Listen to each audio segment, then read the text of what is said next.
The First Civil War, responsible for 620,000 deaths in America, about 2% of the 1860 population. That kind of loss changed the country forever. But what if it happened again? In 2025, a modern civil war could leave over 6.6 million Americans dead, with cyber attacks, drones, and armed civilian militias turning the country into a battlefield.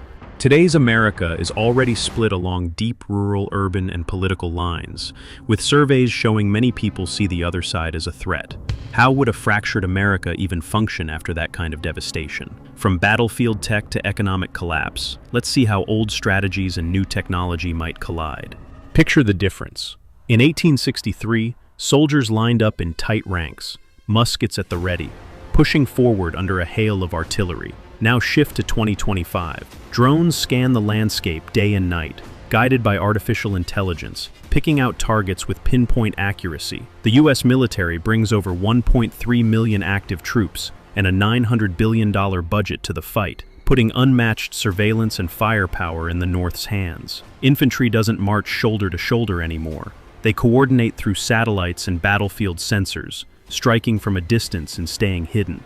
Back in the 1860s, combat was brutal and up close. Infantry exchanged volleys at close range, then charged with bayonets. Artillery was deadly, but stationary, relying on massed fire. Railroads transformed logistics, letting armies move faster and farther. Early trench warfare started appearing, a response to the growing reach of rifled muskets. Today, it's a different world. Drones don't just watch, they strike. Troops rely on real-time intelligence, moving in small, flexible groups instead of columns. The shift from direct to ranged combat is complete, and networked intelligence drives every move.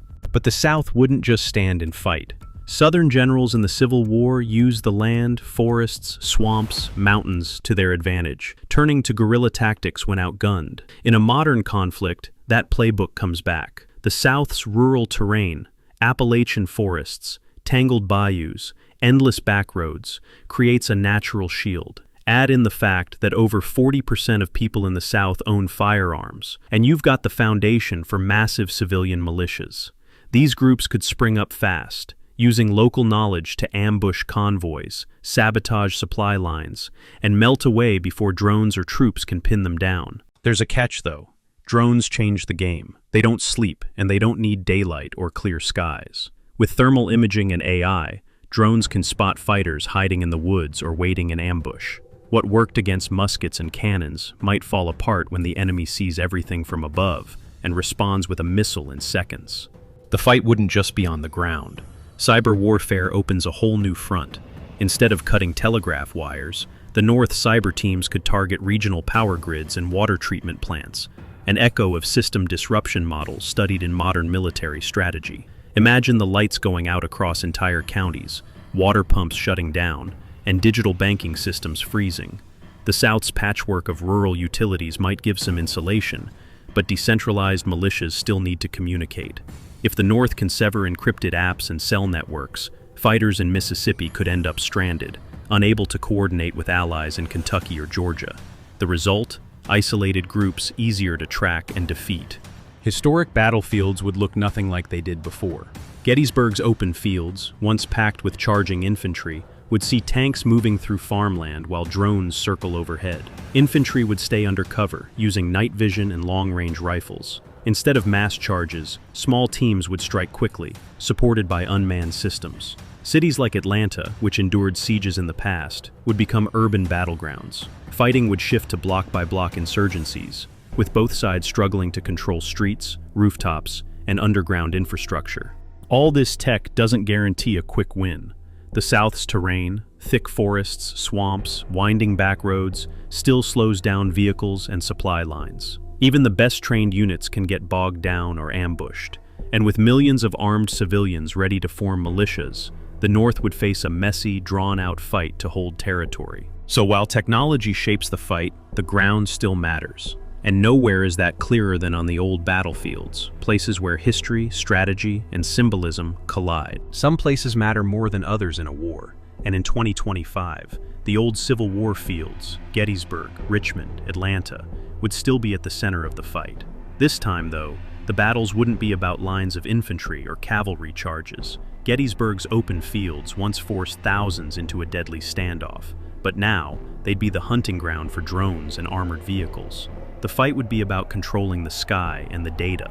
Whoever can see, strike, and disrupt first wins. But Gettysburg isn't just a patch of farmland, it's a symbol. Taking it would give a huge morale boost, just like in 1863. Losing it could shake the resolve of anyone fighting for that ground. Move to Richmond, the old Confederate capital. In the first Civil War, it was the heart of the rebellion and the focus of years of brutal campaigns. In 2025, Richmond would still be a critical target, but the tools would be different. It's not about siege lines anymore. Now it's about who can dominate the city's networks.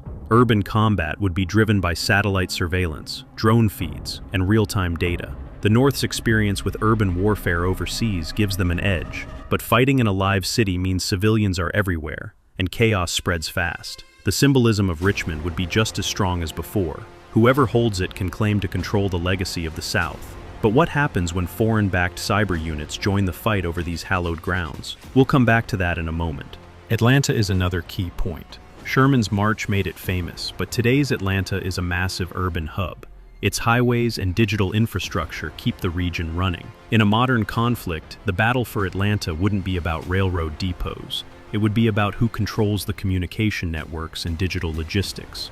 Armored vehicles would move through sprawling suburbs, while cyber teams target everything from traffic lights to power grids. Atlanta's forests and rivers would still help local militias set up ambushes and slow down any high-tech force. Dense vegetation could hide fighters, but drones with thermal imaging would make every patch of woods risky. Taking Atlanta would mean controlling the South's biggest supply routes and its digital heartbeat. And if those systems go down, the cost spreads far beyond the battlefield. Terrain still matters. The Appalachians, Gulf Coast swamps, and winding rivers present the same problems they did in the 1860s. Modern tech, drones, mobile bridges, AI surveillance changes how you fight, but it doesn't erase the need to move people and gear through tough ground. Guerrilla tactics could still work in the right spots, but the North's technology would make it harder to hide or coordinate large attacks. There's also the psychological side. Fighting for places like Gettysburg or Richmond isn't just strategy, it's about what those names mean. Videos of battles on those old hills would flood social media, fueling propaganda and shaping how people see the war. Winning a symbolic site could lift morale and bring in more fighters. Losing it could drain support and make people question if the fight is worth it. So the battle for these places is about more than territory. It's about the story each side wants to tell. But there's a catch. All this fighting over key terrain and infrastructure comes with a price. Destroying cities, highways, and networks doesn't just hurt the enemy, it can cripple the entire country. In the first Civil War, wrecked railroads and scorched farms nearly starved the South. In 2025, the damage could be even bigger, hitting the economy and the lives of millions. And that's the real question. What does a war like this actually cost? A modern civil war would tear through the heart of America's $25 trillion economy, World Bank, 2023, which is now fully interconnected. The old North-South divide doesn't exist in the same way. If one side's economy collapses, the other goes down with it. Cyber warfare would hit both regions hard, not just with bombs or burned crops, but by targeting the digital systems that keep everything running. Experts estimate the U.S. could lose up to half its GDP in a scenario like this, echoing the 40% contraction seen during World War II. The ripple effects wouldn't stop at the border. Global markets would feel the shock instantly. The South's economy, built around agriculture, energy, and a patchwork of rural infrastructure, is especially vulnerable. Rural power grids are fewer and more spread out, making them easier targets for cyber attacks. If those grids go down, farms can't operate, fuel can't move, and small towns go dark. The North, with its heavy manufacturing and tech sectors, faces its own risks. Factories and data centers need constant power and secure networks. Take out the electricity or disrupt financial systems, and even the most advanced companies grind to a halt. Transportation would freeze, highways and railroads shut down, ports blockaded, and supply chains broken. Food and medicine would run short in days, not weeks. The human cost would be staggering. Based on a 2% loss of the current U.S. population, about 6.6 million people, The death toll would dwarf anything seen in the First Civil War. Most deaths would come from indirect causes: famine, disease, lack of medical care, and displacement. Hospitals would be overwhelmed, medicines would run out, and supply lines could be too dangerous for aid to get through. Urban centers in the north and rural communities in the south would both face waves of refugees. Entire regions could become uninhabitable if infrastructure fails completely.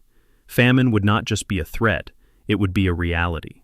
There's a real-world parallel in Yemen, where the shutdown of ports and water systems led to famine, disease, and millions displaced. Now imagine that level of devastation across the United States, not just in isolated pockets.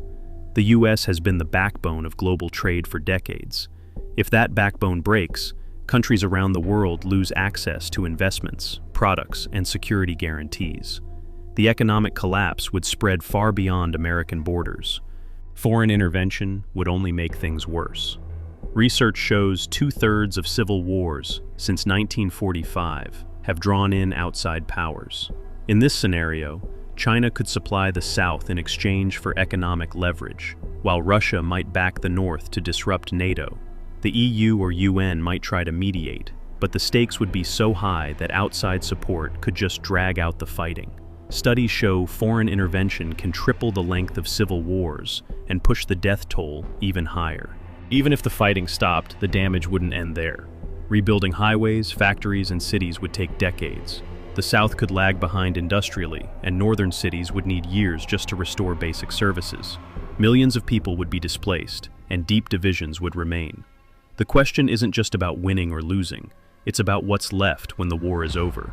The scars would run deep, and the challenge of bringing the country back together would be unlike anything faced before. Even if the North were to win, the victory would come at an unimaginable price. Millions dead, entire cities leveled, and the lingering question of whether unity could ever truly be restored. The economic toll alone would leave a fractured nation crippled for decades. Industrial dominance in the north, agricultural lifelines in the south, all disrupted and hemorrhaging resources. But deeper than that is the identity crisis that follows. Would a nation so scarred by internal devastation still call itself united? Is fighting for unity worth the cost of dismantling everything in the process? Share your thoughts in the comments. History's next chapter might depend on it. What epic what-if world would you explore next? Share your ideas below. If you loved this video, smash that like button, subscribe for more mind-blowing alternate histories, and hit the bell. Our next adventure drops soon with another game-changing twist. Catch you in another world of the wildest what-ifs.